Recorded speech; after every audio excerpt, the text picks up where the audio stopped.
Hey guys, this is Mike, the Detroit Borg, and today we're checking out what's new with the OnePlus 6T. The update this time is mostly centered around a larger display, a smaller notch, a more rounded design, a noticeably better speaker, a much larger battery, but I think the most interesting new feature is the in-screen fingerprint sensor. For the most part, specs are carried over, but they're still competitive with the flagship, so we get a Snapdragon 845 with 6 gigs of RAM standard. You can also get a second configuration with 8 gigs of RAM, or you can double your storage to 256 gigs, which comes standard with 8 gigs. And that gets you started at $549. That's almost half the price of many flagship phones with these specs and at this screen size. OnePlus sent me their middle configuration with 8 gigs of RAM and 120 gigs of storage, which retails for $579.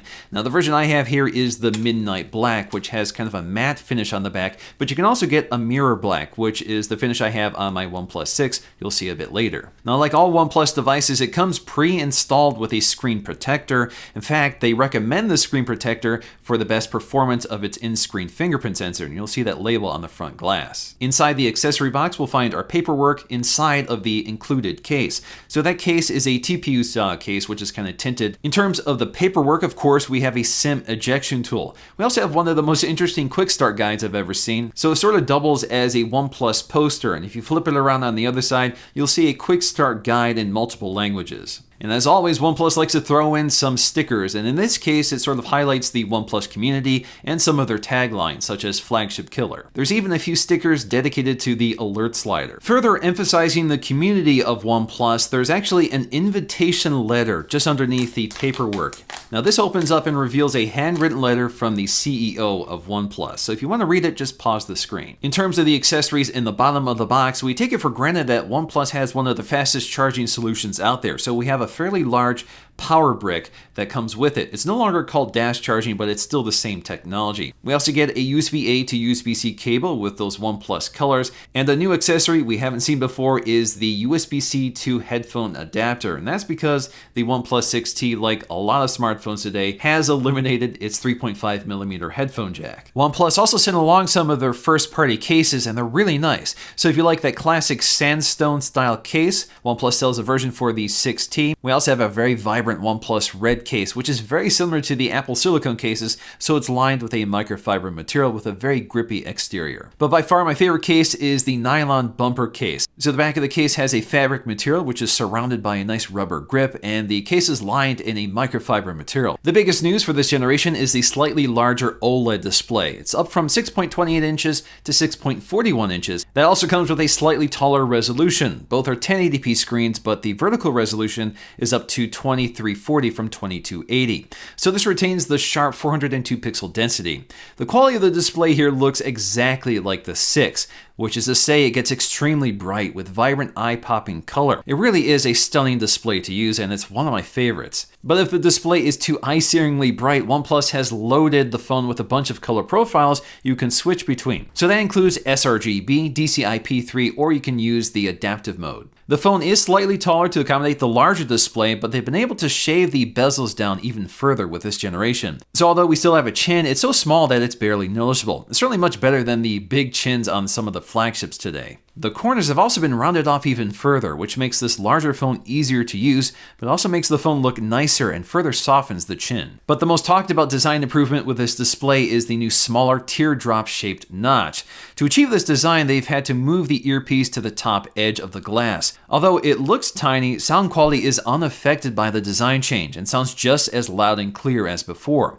If you look closely, you can also see the light and proximity sensor squeezed in right above the camera. The only thing missing from the previous design is an LED notification light. Although it's not using the same facial mapping technology of the iPhone, it's the most reliable and fastest system I've ever used on Android.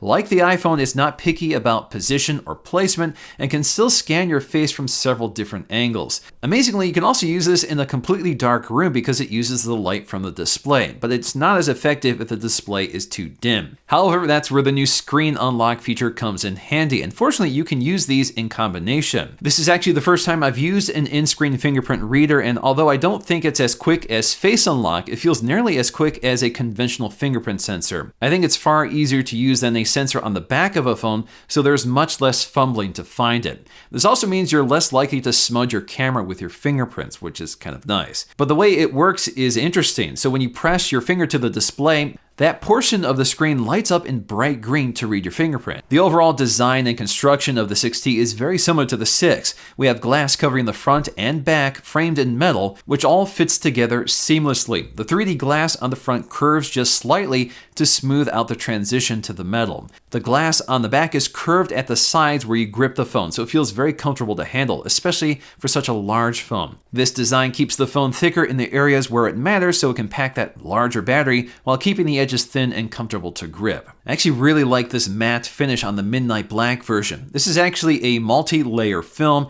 and it has a really neat special effect that's sort of hidden until you light it up. So as you shine light on the back of this phone, you'll see this sort of S shape that moves around as you pitch the phone. On the right side, we'll find OnePlus's signature 3-position alert slider. So this allows you to quickly switch between different silent modes. Below that is the power button, which has been shifted down a bit further with the 6T, probably to make it easier to distinguish them by feel. On the left side, everything is in the exact same place, so we have a dual SIM tray. We also have the volume rocker just below that. On the top edge, we'll find the microphone, which has moved position on the 6T. The bottom edge is where things have changed up a bit. So again, we have a USB-C port at the center, this time flanked on either side by symmetrical grills. One has the mono speaker, the other has the microphone. So although we gain symmetry, we lose the headphone jack. Besides using the headphone adapter that comes with the OnePlus, they do sell a version of their Bullets headphones with a USB-C connector. They also sent a pair of these out to me so I could take a look at them, and besides the clever design and sturdy all-metal construction, they sound really incredible, especially for a set of headphones that should cost around $19.95 when they officially launch. Although the 6T did not get a set of stereo speakers, the new mono speaker is a big improvement over the 6. Not only is it much louder, but it's also much clearer, and it's been tuned in a way that sort of replicates front-facing speakers. It's not quite as lopsided as it was before. The only problem with the speaker design is that it's pretty easy to accidentally muffle the speaker while you're handling the phone in landscape orientation. Starfleet is a promise. Starfleet is a promise. I give my life for you, you give your life for me. I give my life for you, you give your life for me. And nobody gets left behind. As I mentioned, CPU and RAM is carried over from the OnePlus 6, but what's increased here is battery size. So the battery has increased from 3300 to 3700, a 20% increase. So because we have the same specs, performance is identical, which is impressive. So if you compare this to the most recent flagship from Google, the Pixel 3, you'll see very similar or even better performance. OnePlus 6T does increase performance of the RAM through something called Smart Boost. So this is designed to improve app cold start by up to 20% by sorting data of frequently used apps in RAM. Right now, this is specifically targeting gaming apps. But regardless of performance improvement, something OnePlus has always done really well is hardware and software optimization. So performance on the OnePlus 6T is extremely quick throughout the entire interface. The camera hardware is carried over from the OnePlus 6, so we still have a 16 megapixel front-facing camera with an f2.0 aperture. That's good for 1080p video at 30 frames per second, and performance is identical to the OnePlus 6. The dual camera setup is also the same hardware, so again we have a 16 megapixel sensor with optical image stabilization and a wide-angle f1.7 aperture. The secondary camera is a 20 megapixel sensor without optical image stabilization. That secondary camera is not a telephoto camera, but it's used for depth perception, and it's also used to enhance the main camera. So it's used to improve digital zoom, but it's not actually optically zooming. Performance of these cameras is mostly the same from the OnePlus 6, but the big news here is something called Nightscape. Essentially, this is an enhanced HDR. It's designed to bring up light in low light situations and bring up some color and detail. Overall, I've had very limited time with this feature, but it does make a difference. It tends to bring up more color and sort of even out the shadows while bringing down some of the highlights. But sometimes it tries to bring up too much detail, so it overdefines things and oversharpens them while trying to smooth out the low light noise, so it's a little artificial. Checking out this interface, you can see the always-on display gives us our fingerprint scanner. So if we move the device around, it should get to the always-on display, and we can go ahead and tap our finger to unlock, and it happens very quickly. But what's even more quick is face unlock. So just to show you this, let me go ahead and wake it up, tilt it toward me, unlocks really quickly. If I didn't do that, you can see just how fast it unlocks. I can't even see the lock screen. Now this is Android 9 running the latest version of Oxygen OS, and for the most part it's pretty familiar, but there's always a few tweaks here. So for example, we have our navigation bar, which has those gesture features we're familiar with from Android 9. So again, you tap the home icon here to go back home. You swipe up to get to your recent apps. Now the recent apps viewer has a few tweaks. So for example, we can tap the ellipses in the upper right corner, And this gives us access to the app info. We can enter split screen mode, or we can lock the app. So if you lock the app, that prevents the app from being dismissed. Now, if you want to clear all, you'll find the clear all button just down below. So to enter split screen mode, you can see the app hides toward the top. You can pick from one of your recent apps or go to the home screen and pick one of the apps from your app drawer. So I can go ahead and resize these windows and interact with both apps at the same time. Now, if you don't like this navigation bar, you can customize this. Just go to settings, and under settings, you'll find buttons and gestures. Under buttons and gestures, you go to navigation bar and gestures. And from here, you have 3 options. So you can go with the classic back, home, and recent apps, and the version I prefer, which is back and home, or the navigation gestures, which are also really nice.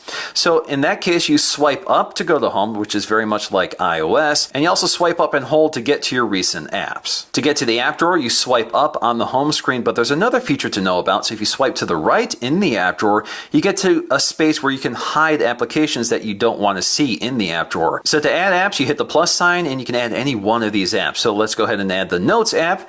Click back and you'll see the Notes app is now hidden. So when I swipe to the app drawer, you'll see the app is missing, but again, just swipe to the right to get to it. You can also remove this by long pressing and click unhide. If you swipe right on the home screen, we still have that very familiar shelf. So this gives us quick access to apps we might need to use quite often, such as the Memo app. We have some of our contacts, our device health, and more. And of course, you can add widgets from here as well. We also have our notification shade up top, which you can expand out to get to your quick settings. So there's lots of quick settings up here. And of course, you can edit these and add even more. So we have things like night mode, which takes away the blue light, so it warms it up, battery saving modes, and much more. Ultimately, the OnePlus 6T doesn't check every single flagship box possible. We still don't have wireless charging or an IP water resistance rating, and even though the new speaker is excellent, we still don't have a set of stereo speakers. But as $1,000 phones become the norm, the OnePlus 6T is still the incredible flagship bargain it always has been. And more importantly, even at this price, the 6T still outshines many flagships in terms of display size, battery size, design, performance, and features. Alright guys, hope you enjoyed this look at the OnePlus 6T. They go on sale on November 1st, so hope you guys check one out. If you guys enjoyed this video, please let me know with a like, and I'll see you again in my next video.